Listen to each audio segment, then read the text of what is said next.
Boa noite, irmãos.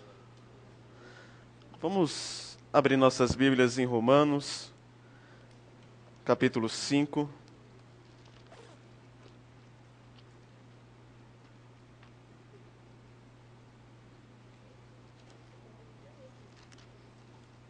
Romanos, capítulo 5. Versículos 6 ao 8. Este não é o nosso texto base, no entanto, ele resume a ideia a qual nós iremos abordar hoje. Romanos 5, versículos 6 a 8.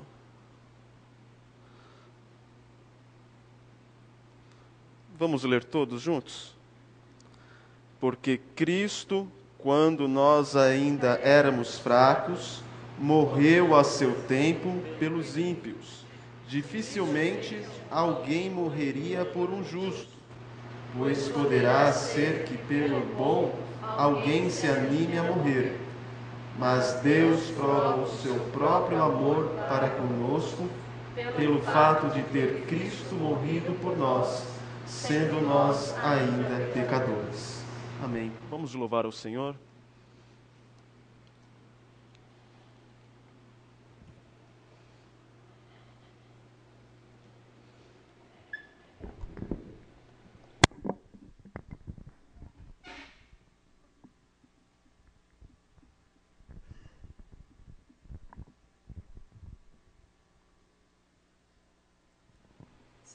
Boa noite, irmãos. Pedimos para a igreja para que se coloque em pé. Nós vamos declarar que o nosso Deus é grandioso.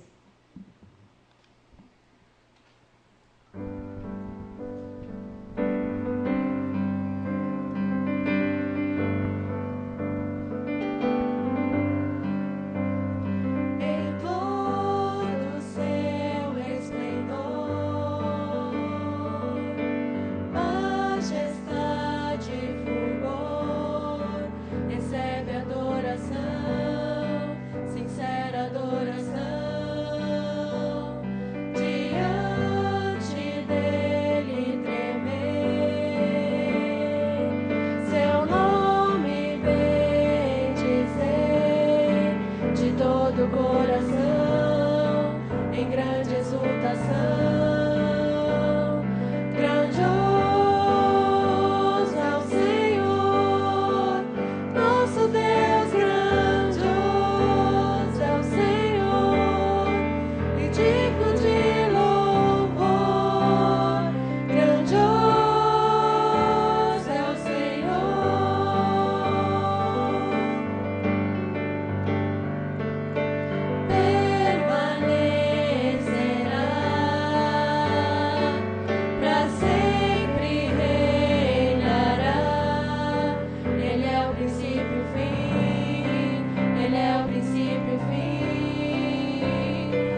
Abra sua Bíblia em Mateus, capítulo 27.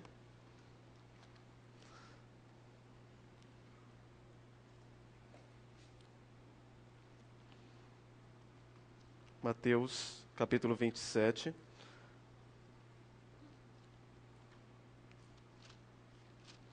Vamos ler do versículo 1 ao versículo 31.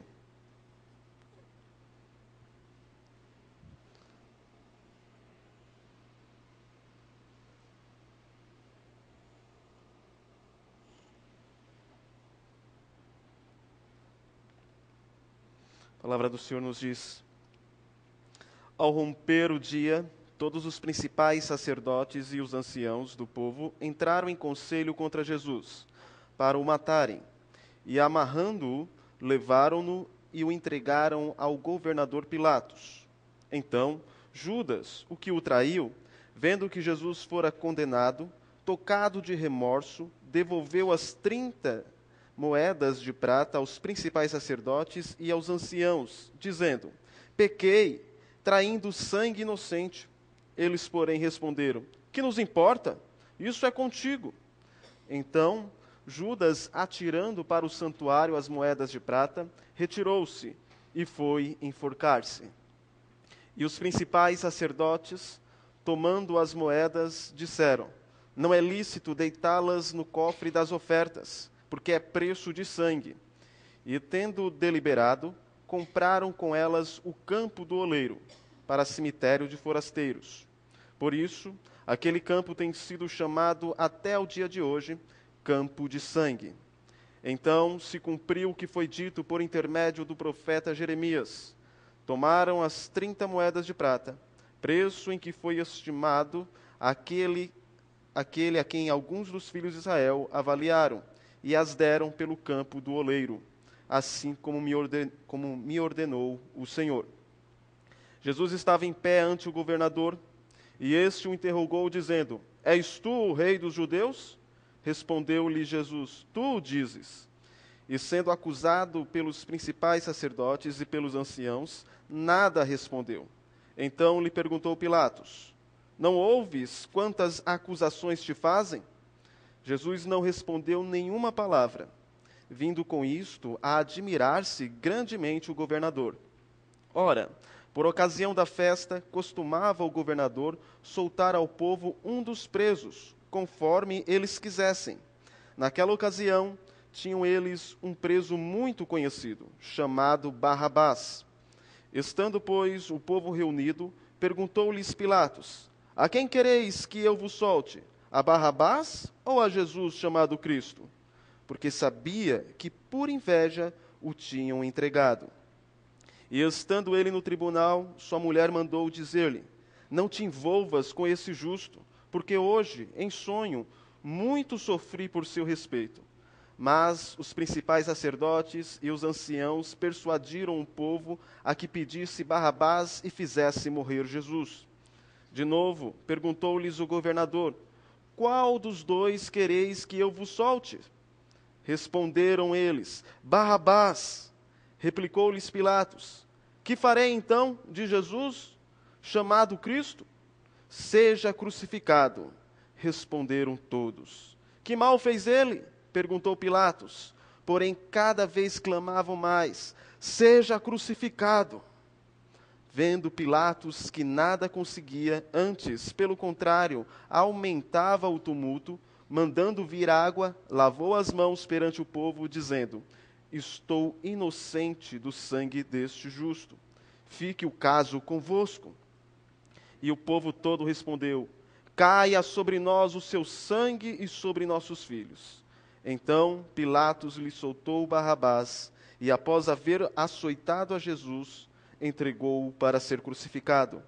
Logo a seguir, os soldados do governador, levando Jesus para o pretório, reuniram em torno dele toda a corte, despojando-o das vestes, cobriram-no com um manto escarlate. Tecendo uma coroa de espinho, puseram-lhe na cabeça, e na mão direita um caniço.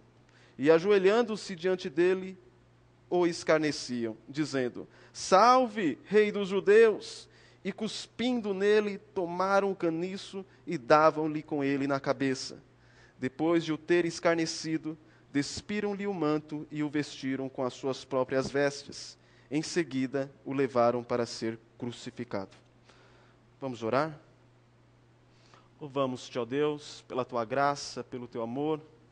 Louvamos-te, ó Pai, por esta oportunidade que temos a fim de estarmos reunidos para aprendermos mais da tua palavra. Ó Deus, que nós entendamos que quando o ser humano mostrava o seu pior, o Senhor dava o seu melhor, dava a si mesmo, ó Deus.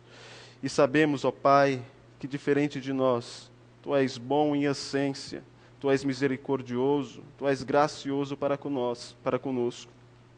E aprove a Ti nos escolher na eternidade e no tempo nos chamar para que pudéssemos contemplar a maravilha da Tua graça no fato de ter Cristo Jesus morrido por nós, sendo nós pecadores. Ó Deus, abra o nosso entendimento, ilumina-nos para que possamos ser alimentados pela Tua palavra. É o que nós lhe pedimos, no nome santo de Jesus Cristo. Amém. Nós vamos refletir nesse texto e vamos começar com uma pergunta. Vamos entender aqui como se fosse um tribunal, ok? Então nós vamos identificar os suspeitos, não é? E depois descobrir quais são as motivações desses suspeitos. E esses suspeitos são aqueles que podem ser os responsáveis pela morte de Jesus. Então a pergunta é: quais os responsáveis pela morte de Jesus?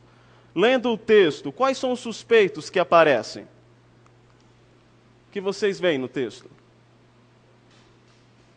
Vamos identificar os culpados? Vamos lá, cite um. Na sequência do texto, o que vai aparecendo? Não. Primeiro, os sacerdotes. Antes dos sacerdotes, tem alguém que pode ser considerado um culpado? Judas. É o Judas aí. É que está um pouco escuro. Tá vendo? Ok. Então usem a imaginação. Estava mais claro. Ok. Lembram do filme A Paixão de Cristo, do Mel Gibson? A foto dos personagens. Então imaginem. O Judas. Depois nós vemos quem na sequência? Os sacerdotes, não é? Depois dos sacerdotes, aqui já está mais fácil, né? Quem vem? Pilatos. E ele está aqui fazendo o quê? Está lavando as mãos. E depois de Pilatos, quem vem? Multidão, os soldados, não é? Então nós temos aqui Judas, que está se escondendo, ele está com medo. Os sacerdotes também. Depois Pilatos e os soldados. Então nós estamos aqui analisando, identificando primeiro os culpados. Agora vamos analisar o motivo de cada um. Por que eles tensionaram matar a Jesus? Primeiro, os responsáveis diretos pela morte de Jesus Cristo foram os soldados. Afinal, foram eles que cumpriram a sentença. Correto? E se você fosse identificar a motivação dos soldados, por que eles fizeram isso?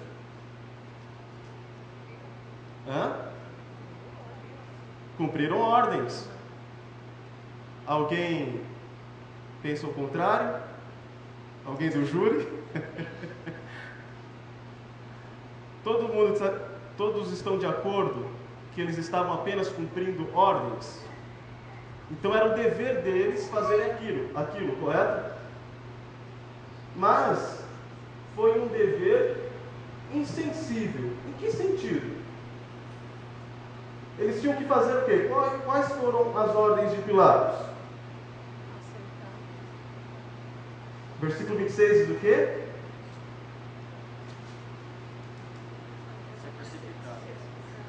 Era para ser crucificado. Primeiro ele foi açoitado antes, depois foi entregue para ser crucificado. E o que os soldados fizeram? Simplesmente o pegaram e levaram ele para ser açoitado? Eles tiveram algumas atitudes que não estavam na ordem de Pilatos. Concorda? O que, por exemplo? Escarneceram. Tiraram as vestes. Pilatos deu alguma ordem parecido como tecer uma coroa de espinhos? Não. Pilatos disse para que Jesus fosse zombado, porque eles zombaram Jesus. Isso estava na ordem? Não. Então eles teceram uma coroa de espinhos, eles zombavam dele, cuspiam-no e com um caniço davam com ele na cabeça de Jesus. Então Jesus tem aqui um manto de escarlate, tem um caniço e uma coroa. Qual era a intenção disso? Zombar. E quem tem um manto, um cetro e uma coroa é um? Mas eles estavam reconhecendo que Jesus era um rei? Era rei? Não. Isso é uma ironia. É quando você diz assim, entre aspas, e você pensa em umas aspas imaginárias. Fulano é tão bonito, mas não é isso que você está querendo falar. E eles agora zombam de Jesus e usam dessa forma irônica. Olha o rei, salve o rei dos judeus. E repare, isso não estava nas ordens de Pilatos. Então eles estavam cumprindo um dever, no entanto era um dever insensível. E eles expressam ali a sua maldade. Nós vemos aí o gênero humano expressando a sua maldade. Eles ironizam a Jesus. Eu até trouxe um livro, e nós vamos falar mais para frente. No entanto, dá para citar aqui, eu gosto muito desse capítulo, que ele fala sobre as ironias da cruz. Porque pense, quando eles estavam colocando um manto em Jesus, um cetro, uma coroa, o que eles estavam querendo dizer é: você não é rei, você é um criminoso patético. Mas Mateus faz uma ironia com eles, porque aquele homem que está sendo zombado, ele é rei. E ele é o rei do universo. Quando eles dizem: olha, você não pode nem salvar a si mesmo. Mas é o homem que não pode salvar a si mesmo, salva os outros. O homem que é zombado como rei é o rei. O homem que não pode salvar a si mesmo, salva os outros. E o homem que clama por desespero, confia em Deus. Então há uma ironia tanto da parte dos soldados, mas há uma ironia ainda maior de Mateus, mostrando que aquele que estava sendo ridicularizado, de fato, era o rei, mesmo que eles não aceitassem isso. Ok, então nós vemos os soldados, com o seu dever insensível, fizeram mais do que lhe foi pedido, e para o mal. E agora nós estamos indo aqui pelo contrário, a sequência contrária do livro. Começamos pelos soldados, que são os responsáveis diretos. Alguém poderia desculpá-los, dizendo: olha, eles estavam cumprindo apenas ordem. Mas nós vemos ali o pecado daqueles homens, quando eles fizeram mais do que lhes foi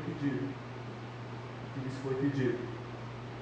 E antes disso, eles fizeram isso por quê? Porque eles receberam uma ordem de quem? De Pilatos. E quem era Pilatos? Segundo informações, Pilatos governou durante 10 anos a província fronteiriça da Judéia. E o principal objetivo de Pilatos era conter a rebeldia dos judeus. Era controlá-los para que não houvesse nenhuma rebelião. Então nós temos o Império Romano, e há um processo, uma forma de administração do Império Romano, que nós vemos isso com o exército da ONU, que existe a manutenção da paz e a imposição de paz. quando os soldados brasileiros recrutados pela ONU foram ao Haiti, eles foram com o objetivo de fazer a manutenção da paz. Quando houve uma guerra civil, eles tiveram que fazer o quê? Impor a paz. Então há esses dois termos, imposição de paz e manutenção de paz. Então Pilatos, ele tinha essas duas funções. Se o povo estava em paz, ele deveria fazer a manutenção. Se houvessem rebeliões, ele deveria então impor a paz. E como ele iria impor essa paz? Conversando? Vamos aqui, pessoal, vamos nos reunir, não é bem assim? Não. Era com violência, era com o exército romano. Eles não eram nada agradáveis. Então o principal objetivo dele era conter a rebeldia dos judeus. Agora imagine, quando os dirigentes judaicos levaram Jesus a ele, dizendo: encontramos este homem pervertendo a nossa nação, vedando pagar tributo a César e afirmando ser ele o Cristo, o rei. Pilatos não pôde deixar de dar atenção para esses homens. Peraí, tem um homem agora se colocando no lugar de César, dizendo que é rei. A minha função é qual? Acabar com isso, para que não haja rebeliões. Então nós temos aí um ponto que parece justificar Pilatos. Nós vimos no primeiro dos soldados, não é? Estavam cumprindo um dever. Será que isso justifica? Não, porque eles fizeram maldades que não foram ditas para que eles fizessem. Quanto a Pilatos, será que ele então é justificado porque ele estava ali apenas cumprindo o seu dever de fazer a manutenção da paz e de impor a paz, de conter as rebeliões? O que os irmãos acham? Será que isso justifica? Então, ele só fez o que deveria ser feito? Vamos refletir. Não. Por quê? Primeiro que quando ele tem aquele ato icônico, né, de lavar as mãos, primeiro que ele está tirando a responsabilidade dele e deixando para o povo. Ele levou Jesus a julgamento, sendo que ele não precisava fazer isso. Se ele tivesse tanta autoridade, assim, como você está colocando, ele poderia ter decidido de uma outra maneira. Eu acho que ele acabou fugindo um pouco da responsabilidade, até sabendo que talvez Jesus fosse crucificado pelo povo. Até que foi político, ele quis agradar o povo, e o povo clamava por crucificação naquele momento. Então ele quis agradar, ele não quis ficar mal com o povo. Exatamente. Manter a paz soltando um bandido na rua deve ser difícil. Contraditório, né? Tá certo que tem gente que acha que é assim. É interessante nós refletirmos sobre isso, porque nós pecamos, isso é óbvio. E nós também racionalizamos o nosso pecado. De igual modo, nós podemos tentar racionalizar a atitude dos soldados, ou racionalizar a atitude de Pilatos. Mas quando focamos a pessoa, percebemos que ali é a expressão do ser humano colocando o seu pecado por fora, mostrando o que é o ser humano de fato. Tendo a sua natureza corrompida pelo pecado, ele age de forma política. No entanto, nós vemos em seus atos a sua pecaminosidade. Pilatos ele declarou publicamente 3 vezes não achar nele culpa alguma. Por 3 vezes ele disse: ele não é culpado. Aí já entra no que foi dito. Ele sabia que era um justo. E quando você condena uma pessoa justa, você está sendo o quê? Justo. Não é? Então, ele está agora entrando em uma situação na qual ele não vê outra escapatória e ele tem que tomar uma decisão. O povo pede isso. Pilatos queria evitar sentenciar a Jesus, visto acreditar ser ele inocente, e ao mesmo tempo evitar exonerá-lo, visto acreditar os dirigentes judaicos ser ele culpado. Então ele queria soltar a Jesus, porque o tinha como inocente, mas ele queria também agradar aqueles judeus, porque dali poderia surgir uma revolta, não é? dos próprios judeus, dos líderes judaicos. Vemos-lo contorcer-se à medida que tenta soltar a Jesus e pacificar os judeus. Isto é, ser justo e injusto simultaneamente. Ele tentou 4 evasões. A primeira, ele tentou transferir a responsabilidade ao trem. Ele descobre que Jesus vem de onde? Da Galiléia. Isso não é problema meu. Isso é da jurisdição de Herodes. Então manda ele para lá. E a Bíblia diz que nesse dia eles estavam brigados, né, e fizeram as pazes. Mas Herodes faz o quê? Manda de volta. Então a primeira tentativa de escapar do problema não teve êxito. Aí ele tenta uma segunda. Ele tentou fazer a coisa certa, soltar Jesus, com a motivação errada, por causa do costume da Páscoa. A atitude certa era simplesmente soltar a Jesus. Mas ele buscou ali um subterfúgio, por causa do costume da Páscoa, vamos soltar. Desse modo eu jogo a responsabilidade para quem? Para o povo. A escolha fica na mão do povo. Deu certo isso? Não deu certo.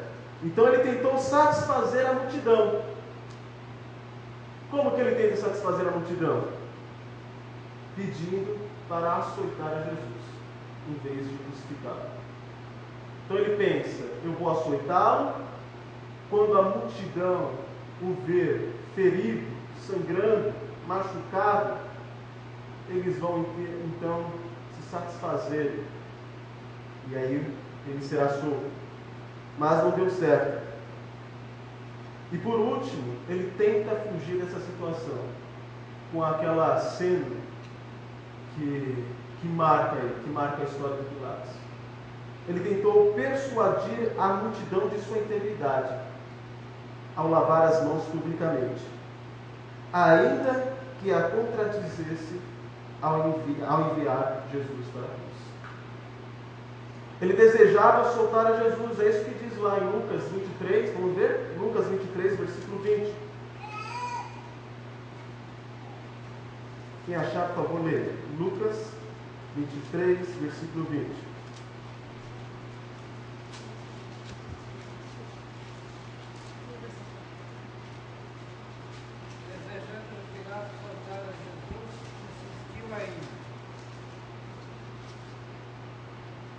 Desejando Pilatos soltar a Jesus. Então ele desejava soltar a Jesus. Agora Marcos capítulo 15, versículo 15. O que acontece aqui?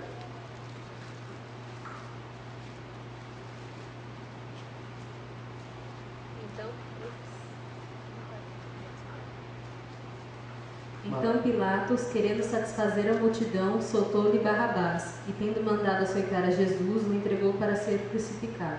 Então ele desejava soltar a Jesus, mas ele queria o quê? Ele queria satisfazer, ele queria contentar a multidão. E quem venceu? O Cristo ou a multidão? A multidão. E por quê? Vamos ler lá em João 19, versículo 12.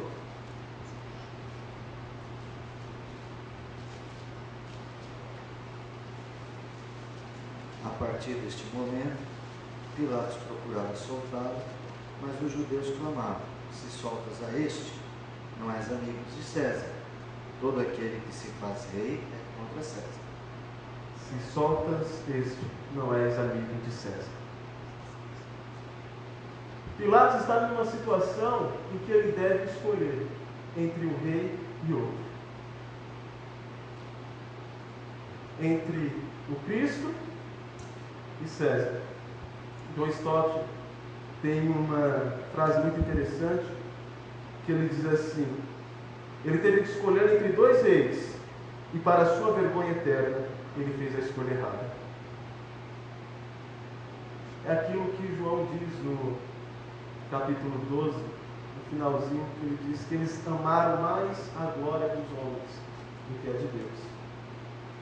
Entre as duas escolhas, entre os dois reis, ele faz a escolha errada. Embora não possamos inocentar Pilatos, devemos admitir que foram outras pessoas que o colocaram nesse dilema difícil.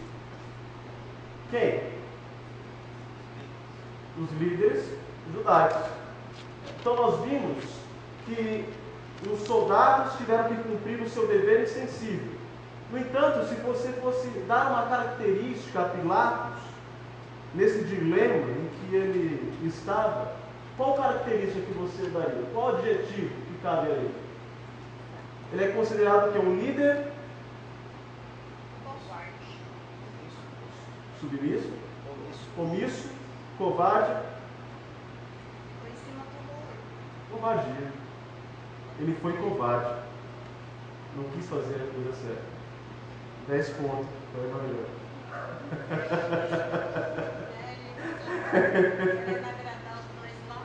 Exatamente, foi covarde. Agora, quem o colocou nesse dilema foram os sacerdotes, que estão se escondendo. Quanto aos sacerdotes, encontramos sacerdotes chegam a Pilatos, e lá em Lucas 23, versículo 2, vamos ler.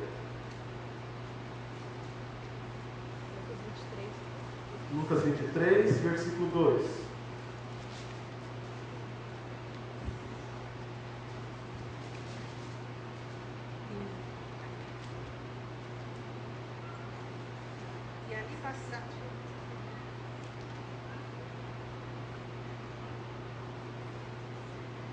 E ali passaram a acusá-lo, dizendo: encontramos este homem pervertendo a nossa nação, vedando pagar tributo a César e afirmando ser ele o Cristo, o Rei. Essa era a acusação.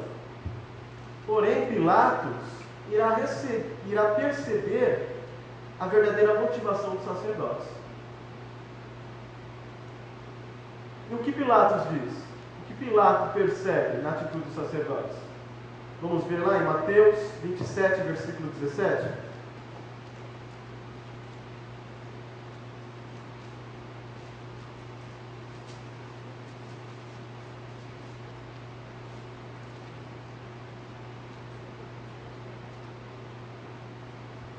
É o 18.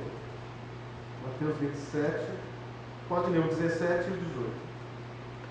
Estando, pois, o povo reunido, perguntou-lhes Pilatos: a quem quereis que eu os solte?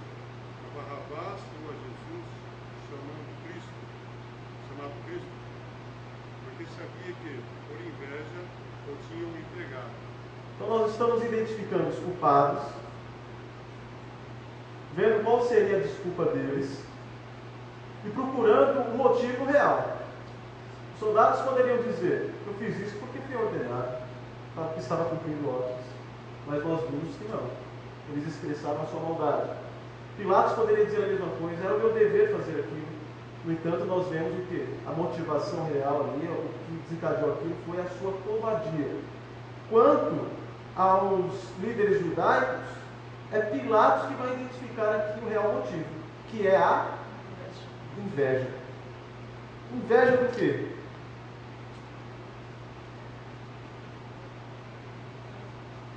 Do que eles tinham inveja em Jesus? Talvez da popularidade que ele estava alcançando. Popularidade que eles buscavam como líderes religiosos. Mas há um outro aspecto que nós vamos falar aí um pouco mais para frente, é que eles tinham inveja da autoridade de Jesus. E a Bíblia vai dizer que Jesus não ensinava como os fariseus ensinavam. Jesus ensinava como quem tinha autoridade.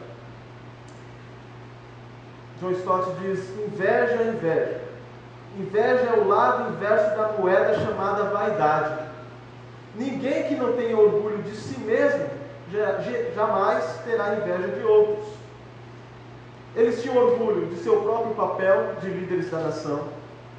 E acima de tudo, tinham orgulho da sua autoridade que eles tinham em relação aos demais. A competição deles com Jesus foi essencialmente uma luta pela autoridade. Jesus havia desafiado a autoridade deles. pois possuíam um tipo de autoridade que manifestamente lhes faltava. Jesus tinha uma autoridade que eles não tinham. E era com a autoridade que Jesus criticava aqueles líderes. Jesus os criticava por colocarem a tradição acima das Escrituras. Eles se importavam mais com os regulamentos do que com as pessoas. Preferiam mais a purificação cerimonial à pureza moral. Eles eram chamados de guias cegos. Jesus os comparou a sepulcros caiados, que por fora são belos, mas por dentro há podridão. E eles tinham então inveja de Jesus. E a autoridade de Jesus, que eles não tinham, minava a autoridade que eles achavam que eles buscavam, achavam que tinham perante o povo. Então nós vemos que a motivação dos sacerdotes e dos líderes judaicos ao entregar Jesus era a inveja de sua autoridade. No entanto, quem entrega Jesus aos sacerdotes? É Judas. Mas, por que será que Judas entregou a Jesus? Há várias explicações, né?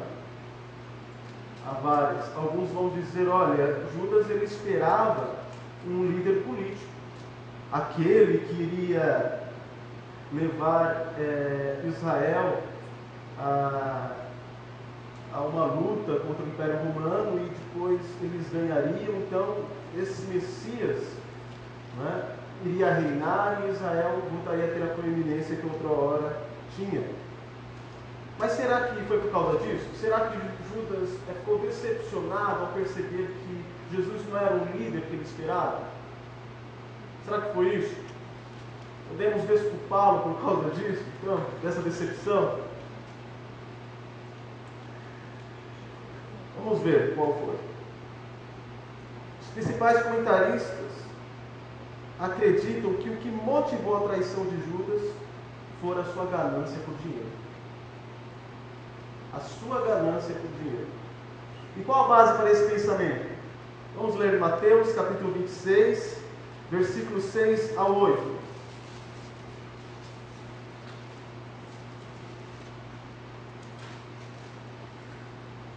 Ora, estando Jesus em Betânia, em casa de Simão, o leproso, aproximou-se dele uma mulher trazendo um vaso de alabastro cheio de precioso bálsamo, que lhe derramou sobre a cabeça, estando ele à mesa. Vendo isto, indignaram-se os discípulos e disseram: para que este desperdício? Agora João 12, versículo 3 ao 6. Nós vamos identificar quem foi o porta-voz.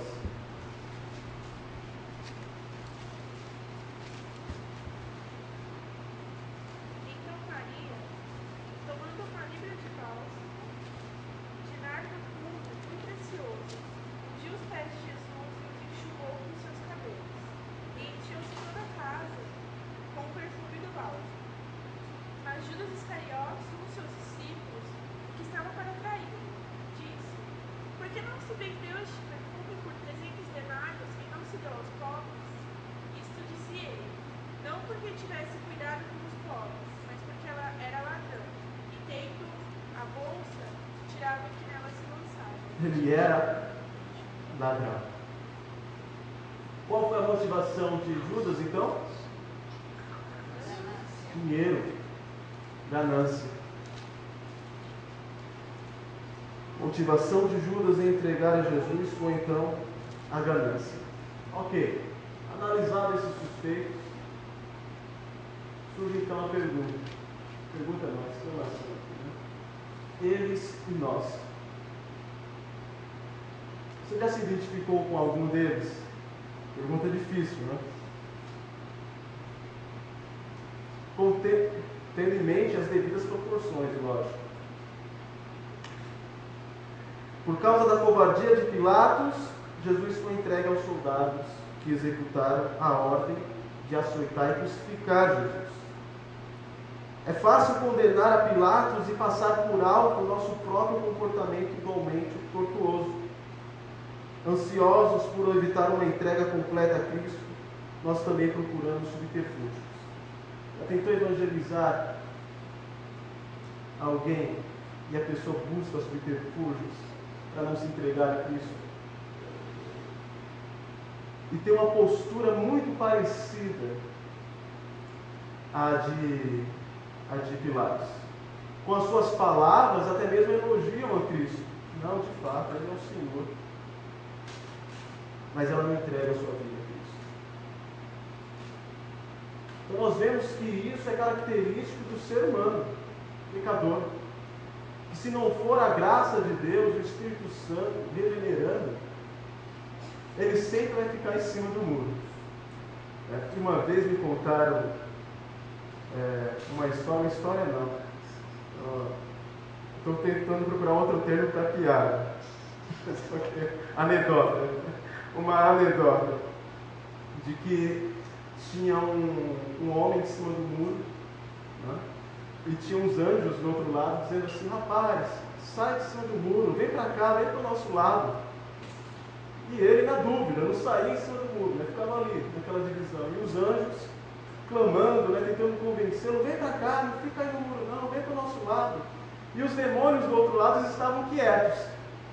Então o homem ficou um tanto curioso quanto a atitude dos demônios, né? E virou para os demônios e disse assim: mas por que vocês não me chamam para ir para o lado de vocês? Só os anjos que me chamam para ir para o lado deles. Os demônios então responderam: é porque o muro é nosso. Então não existe meio termo. Ou você entrega a sua vida a Cristo ou não. Optamos então por um compromisso morno ao procurarmos honrar Jesus pelo motivo errado, como mestre em vez de Senhor. Ou até mesmo fazemos uma afirmação pública de lealdade a Ele, mas ao mesmo tempo o negamos em nossos corações. Não estamos dispostos a sermos cristãos em todas as situações, somente em circunstância que nos convém. No seu trabalho, nas coisas mínimas da sua vida. Quando você fica entre ser fiel a Cristo ou dar um jeitinho brasileiro nas coisas da sua empresa, ou na atitude que as pessoas, até mesmo seus familiares, seus entes queridos, que esperam algo de você, e aquilo que eles esperam contradiz aquilo que Cristo e o que nós vemos na palavra de Deus precitua. Então nós nos pegamos em uma situação, em circunstâncias semelhantes a de Pilatos.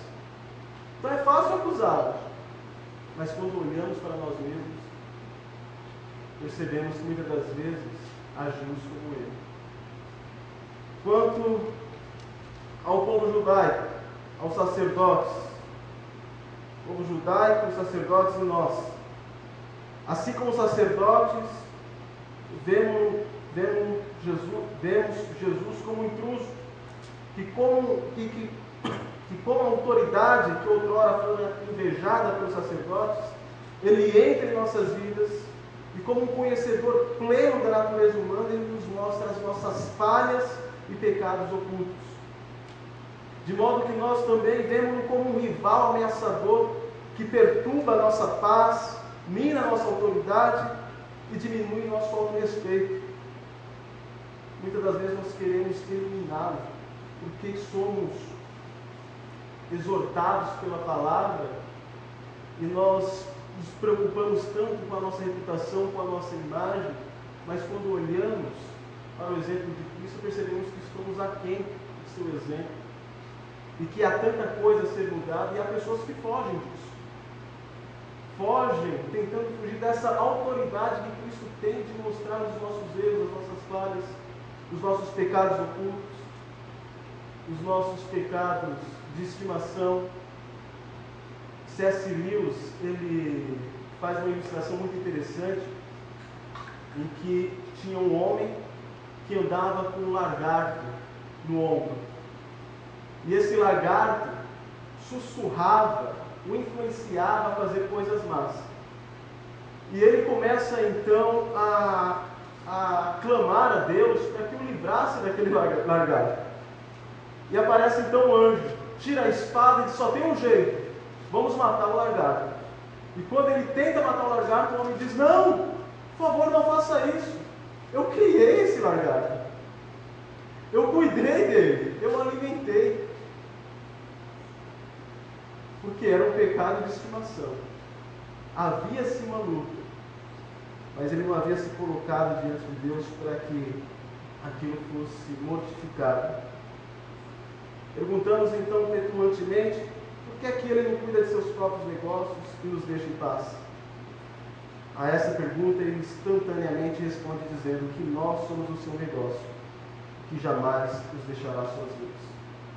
E que ele não está preocupado com o nosso exterior, com aquilo que nós transparecemos ser para os outros. Mas Deus trabalha no coração do homem. Ele quer nos mudar. E para que nós sejamos mudados por Deus, nós temos que reconhecer a nossa pecaminosidade. Temos que reconhecer que Deus não olha para o exterior, mas para o coração do homem. E que só Ele tem acesso ao coração. Provérbios 4, versículo 23, diz assim: sobre todas as coisas que deve guardar, guarda o teu coração, porque dele procedem as saídas da vida. Mateus 15, versículo 19, vamos ver? Se eu não me engano.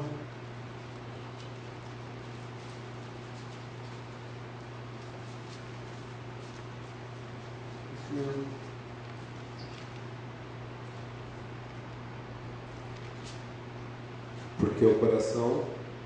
Porque do coração procedem maus desígnios, homicídios, adultérios, prostituição, furtos, falsos testemunhos, blasfêmios. Exato. Porque do coração procedem os maus desígnios, homicídios, adultérios, prostituição, furtos, falsos testemunhos e blasfêmias. E quando nós vemos a palavra de Deus e quando ela nos mostra os nossos pecados, nós percebemos que nós não somos como as pessoas imaginam que somos pecadores. E devemos então nos render a essa autoridade da palavra a fim de sermos moldados pelo Espírito. Quanto a Judas Iscariotes e nós, na busca do ganho material, os seres humanos têm descido às profundezas da depravação. O Evangelho tem sido comercializado, então nós vemos pessoas agindo como Judas. Algum tempo atrás nós vimos uma bancada política dita evangélica comemorar e orarem com o dinheiro da propina que eles tinham recebido. Sendo que eles foram eleitos, a maioria dos votos foram de quem? De evangélicos, de pessoas crentes. Afinal, eles têm alguma proeminência nas igrejas, têm algum conhecimento, são pessoas conhecidas e arrecadam então seus votos dessa comunidade evangélica. Mas eles estão fazendo o quê? Usando a Jesus para benefício próprio. Ganância. Isso é uma outra característica.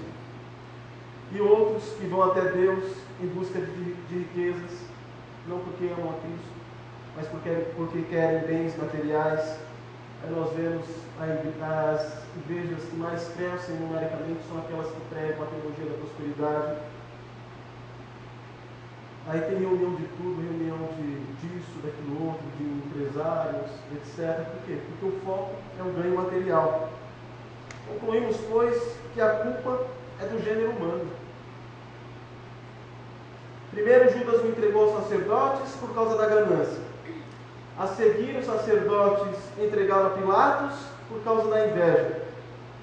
E então Pilatos o entregou aos soldados por causa da covardia, e os soldados o crucificaram.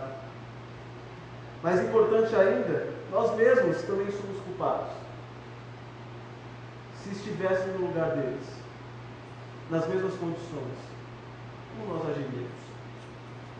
Sem o conhecimento que nós temos agora, que nos é dado pela ação do Espírito. Nós apenas com o nosso impulso pecaminoso, sem a ação do Espírito em nossas vidas? Como nós agiríamos? Tem um hino que diz assim: estava lá quando crucificaram o meu Jesus? E a pergunta é: estávamos. Não apenas como espectadores, mas como atuantes, porque nós vemos ali um gênero humano, a humanidade pecaminosa, expressando seus pecados e até mesmo buscando racionalizá-los. Os pecados que vemos em Pilatos, nos sacerdotes e em Judas são muitas vezes os mesmos pecados que vemos em nós mesmos. O que a cruz faz é que antes dela nos mostrar a salvação que Cristo nos outorga, ela nos mostra o quê? O nosso pecado. E somente o homem que está preparado para aceitar sua parcela de culpa na morte de Cristo, sua parcela de culpa da cruz, somente esse homem que aceita a sua pecaminosidade, que tem consciência do seu pecado e se arrepende, somente esse pode reivindicar a graça de Deus. No entanto, quando eu havia falado da ironia da cruz, quando os soldados ironizam a Cristo, dizendo: olha, ele não tem poder algum, ele pensa que é rei, mas não é rei, eu havia dito que há uma ironia maior. E nós vemos um outro aspecto. Até agora nós vimos a responsabilidade humana da morte de Jesus Cristo. No entanto, há outro aspecto: a soberania de Deus na morte de Jesus. João 10, versículo 15 ao 18, nos é dito: Jesus diz: eu dou a minha vida pelas ovelhas. Ainda tenho outras ovelhas, não deste aprisco. A mim me convém conduzi-las. Elas ouvirão a minha voz, então haverá um rebanho e um pastor. Por isso o Pai me ama, porque eu dou a minha vida para reassumir. Ninguém a tira de mim. Pelo contrário, eu espontaneamente a dou. Tenho autoridade para entregar e também para reavê-la. Este mandato recebi do meu Pai. Nós vemos um outro aspecto da soberania de Deus. Jesus diz o quê? Eu dou a minha vida. E eu a tomo de volta. Eu tenho esse poder, eu tenho essa autoridade. A soberania de Deus e a responsabilidade na morte de Jesus Cristo. Atos, capítulo 2, versículo 22 ao 24. Quem achar, por gentileza, ler.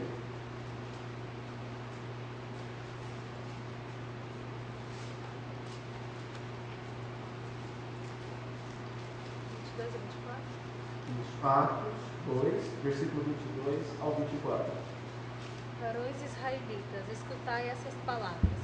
A Jesus o Nazareno, varão aprovado por Deus entre vós com milagres, prodígios e sinais que Deus por ele fez no meio de vós, como vós mesmos bem sabeis. A este que foi entregue pelo determinado conselho e presciência de Deus, vós matastes, crucificando pelas mãos de ímpios, ao qual Deus ressuscitou, rompendo os grilhões da morte, pois não era possível que fosse retido por ela. Ok. Nós vimos dois aspectos. Primeiro, a responsabilidade humana. Então nós procuramos identificar os culpados. Percebemos que esses culpados, esses suspeitos, têm as suas motivações. E que essas motivações se encontram muitas vezes em nós.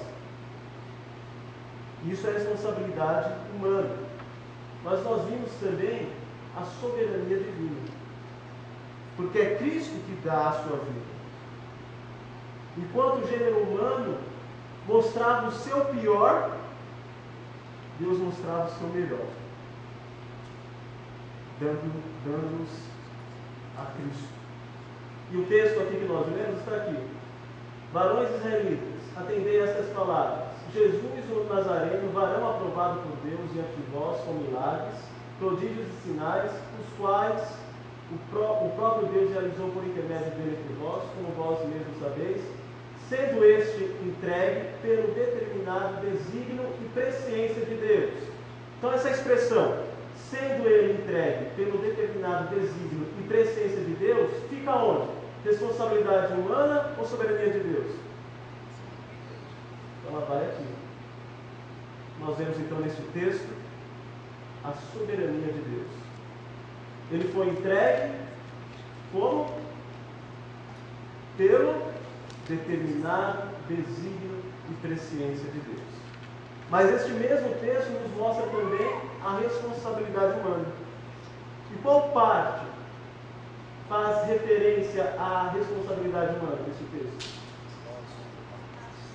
Vós o mataste, crucificando por mãos de ímpios. Certa vez perguntaram para Spurgeon como ele conciliava soberania de Deus e responsabilidade humana. Disseram: Spurgeon, como você concilia essas duas verdades bíblicas? Responsabilidade humana e soberania de Deus. Ele respondeu: bem, eu não as concilio. Elas nunca brigaram. Elas não são brigadas, elas andam juntas. Mesmo que seja difícil para nós entendermos, elas andam juntas. Nós vemos a soberania de Deus e a responsabilidade humana. Um texto interessante para exemplificar isso está em Atos 27. Atos 27. Deixa eu abrir para encontrar o texto. Versículo 21 ao 26. Havendo todos estado muito tempo sem comer, Paulo, pondo-se em pé no meio deles, disse: Senhores, na verdade, era preciso terem me atendido e não partir de Creta para evitar este dano e perda. Mas de agora vos aconselho o bom ânimo, porque nenhuma vida se perderá de dentre vós, mas somente o navio. Porque esta mesma noite, o anjo de Deus, de quem eu sou e a quem sirvo, esteve comigo. Ok. Qual é a promessa aí? Que ninguém morreria, certo? Agora, versículo 30 ao 32 diz assim: procurando os marinheiros fugir do navio e tendo arriado o bote no mar, a pretexto de que estavam para largar a âncora da proa, disse Paulo ao centurião e aos soldados: se estes não permanecerem a bordo, vós não podereis salvar-vos. Então os soldados cortaram os cabos do bote e o deixaram afastar-se. Paulo havia recebido a promessa de Deus, ele confiava em Deus, que eles não morreriam. Porém, entendeu que Deus usaria um meio para salvar aquele povo, os marinheiros. Então nós vemos aqui nesse texto um outro aspecto, tanto da soberania de Deus, quanto da responsabilidade humana.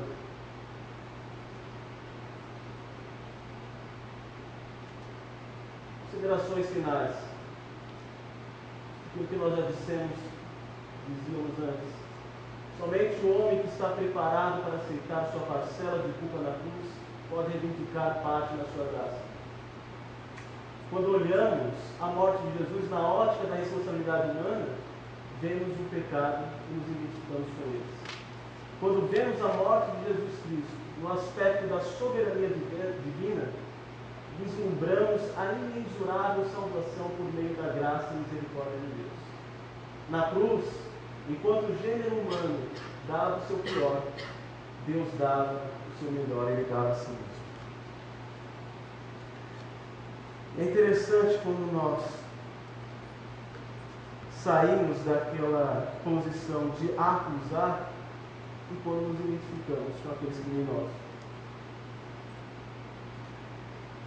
Nós, então, chegamos à conclusão que carecemos da graça de Deus. E que se não fosse a graça, se não fosse a misericórdia, se não fosse a ação do Espírito Santo, E se nós estivéssemos no lugar deles, agiríamos da mesma forma. E vemos também, vislumbramos a graça de Deus, o amor dele. Que ela ganha mais luz quando nós temos como pano de fundo a nossa pecaminosidade. O texto que nós lemos, em Romanos 5, versículo 6, diz assim: Jesus morreu por nós, sendo nós pecadores. Paulo, em Efésios capítulo 2, ele diz: Ele nos deu vida, estando vós mortos em vossos delitos e pecados, nos quais andaste outrora, segundo o curso deste mundo, segundo a potestade do ar, segundo as inclinações da carne. E no versículo 4 ele diz: Mas Deus, por causa do seu amor, por causa da sua graça, nos salvou, estando nós mortos em delitos e pecados. Então ele mostra o quê? Primeiro aquele quadro negro da pecaminosidade humana. E depois, como um raio que traz luz para aquele quadro, ele mostra a graça de Deus. Isso significa que a consequência extrema da morte foi a existência da pecaminosidade do homem. Primeiro que aconteceu naquele meio de leituras, sacerdotes, Pilatos e etc. Foi um efeito. Nossa! Tem todo um pano de fundo, né? Mas eu entendo que o principal propósito de Cristo morrer na cruz é glorificar o Pai. E Ele glorifica o Pai tendo como meio a nossa salvação. Ou seja, o principal propósito não é nos salvar, mas é glorificar a Deus. E Deus é glorificado por meio da nossa salvação e também por meio da condenação dos ímpios. Porque Ele é glorificado tanto no seu amor, na sua graça e misericórdia, quanto na sua justiça. Lutero ele tem uma frase muito interessante, na qual ele diz: quando a razão louva a Deus, porque salva alguns, mas não o louva por ele ter condenado os outros, esta não louvou a Deus, mas os seus próprios interesses. Porque Deus deve ser louvado por tudo aquilo que Ele faz. E Ele salva alguns dessa humanidade caída, no entanto, Ele também condena os pecadores. E nesses dois aspectos Ele é glorificado. Porque Ele faz tudo para a sua glória, para o seu louvor. Alguma pergunta? Alguma contribuição? Alguma reclamação?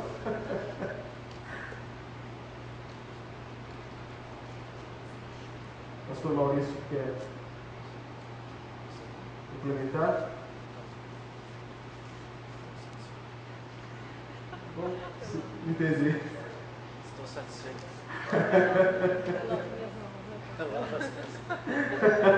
Minhas mãos. Vamos louvar o Senhor mais uma vez. Depois o reverendo Maurício estará fazendo a oração final. Nos despedir.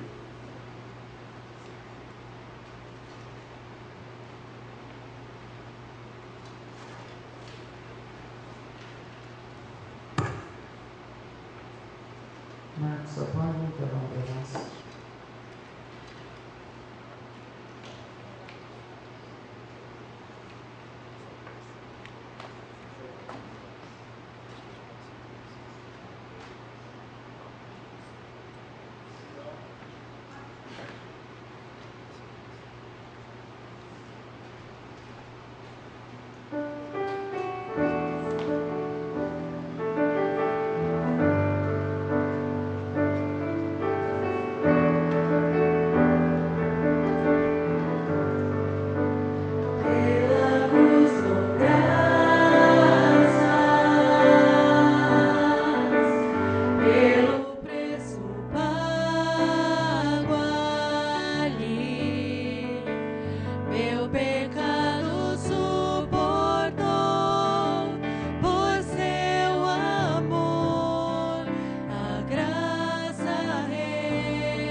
Graças ao Senhor temos salvação.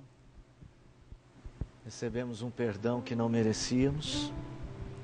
Fomos chamados a uma vida nova. Estávamos perdidos, condenados. Não havia salvação para nós. Mas Ele nos amou. Nós não podemos concordar com a injustiça. Não podemos fazer eco ao pecado dos homens. Não podemos multiplicar as iniquidades dos homens através da nossa vida, da nossa fala. Ao contrário, somos hoje os instrumentos da paz do Senhor, porque temos o ministério da reconciliação, que apresenta ao mundo Jesus Cristo. Mas não apresentamos a polêmica, mas apresentamos Jesus Cristo. Nós falamos do Salvador. Nós somos chamados para isto. Estamos aqui aprendendo para compartilhar com outros acerca desta salvação que Ele nos deu no amado Jesus. Graças damos, Senhor, porque a vida de nosso Salvador foi o exemplo vivo de Teu amor. Porque quando ainda éramos pecadores, Ele deu a Sua vida pelos que são maus. Senhor, nós Te damos graças, porque nos escolheste desde a fundação do mundo e deste-nos o privilégio de nesse tempo conhecer os Teus caminhos. Alguns de nós, desde tenra idade, criados no Evangelho de Cristo, outros resgatados ao longo de sua vida, chamados pelo Senhor e por Sua palavra para um compromisso vivo com a cruz. Pela cruz Te damos graças, pelo preço pago ali, pelos pregos, pela coroa de espinho. Nós Te damos graças, porque não olhaste para os nossos pecados, mas para Jesus. Bendito seja o Senhor, obrigado em nome de Jesus. Amém. Podem sentar, irmãos. Estamos começando, depois das férias, tudo é novo, gente. Eu acho que o ano está começando agora, não está? Para mim está. Né? Muita coisa. Tivemos aí um período de férias, descansamos, carregamos um pouquinho de pedra, mas essas pedras distraem a gente, foi muito bom. Domingo agora é aniversário da igreja, eu quero fazer um convite para você estar conosco, convidar alguém, né? E haverá também a posse para mais 5 anos, já que houve a eleição para o pastorado, eu vou ficar como pastor efetivo da igreja, se o Senhor permitir, mais 5 anos. Peço a misericórdia do Senhor para esse período e queremos começar então neste culto de adoração ao Senhor, pedindo graça para mim, para toda a igreja, porque é uma longa jornada. Vocês já conheceram Marcos Kleber, já pregou nos últimos domingos, eu estudo bíblico, né? Já foi apresentado à igreja, estará trabalhando conosco. Ele ainda não foi ordenado ao ministério, estamos aguardando a decisão do presbitério dele. Ainda não sabemos se o presbitério vai licenciar primeiro, se o presbitério vai colocá-lo no limbus theologicus, né, por muito tempo. Vamos ver, né? Ou será ordenado e transferido para o nosso presbitério. De qualquer maneira, ele está exercendo esse papel de pastor auxiliar, mesmo agora não recebendo esse título, mas trabalhando conosco, dividindo algumas tarefas e tendo a oportunidade de nos ajudar, em particular com o nosso grupo mais jovem, que é um grupo muito grande na nossa igreja. Então, nós teremos um pastor young e outro old, né? É o pastor Abel e eu estou me referindo a eles, lógico. Né? Um pastor jovem e outro velho. Estou me referindo ao pastor Abel e a ele, tá? Young, o jovem, e o old, o Abel. O meio é o beautiful pastor. Wonderful, como você quiser, amazing. Não vamos exagerar, né? Não vamos exagerar. Né? Então, assim, Deus está completando nossa equipe pastoral e a nossa igreja precisa muito. Orem bastante pela nossa igreja e por esse tempo que o Senhor vai nos dar. Tá bom? Muito obrigado pelo estudo de hoje. Que Deus muito abençoe. Então, domingo, por favor, venha e convide alguém para estar no culto, acompanhando você. Uma grande festa de aniversário, 55 anos da nossa igreja organizada, que ela já existiu como congregação. Então, a nossa igreja tem uma história para contar, graças a Deus. E ela é boa. E é uma história que tem honrado o nome do Senhor. Ainda que sejamos tão pecadores e tenhamos errado tanto, a história desta igreja de Vila Formosa tem honrado o nome do Senhor. E você faz parte disto. Então não lave as mãos também, tá bom? Boa noite, bom descanso para vocês. Que Deus abençoe a todos. Vão com Deus.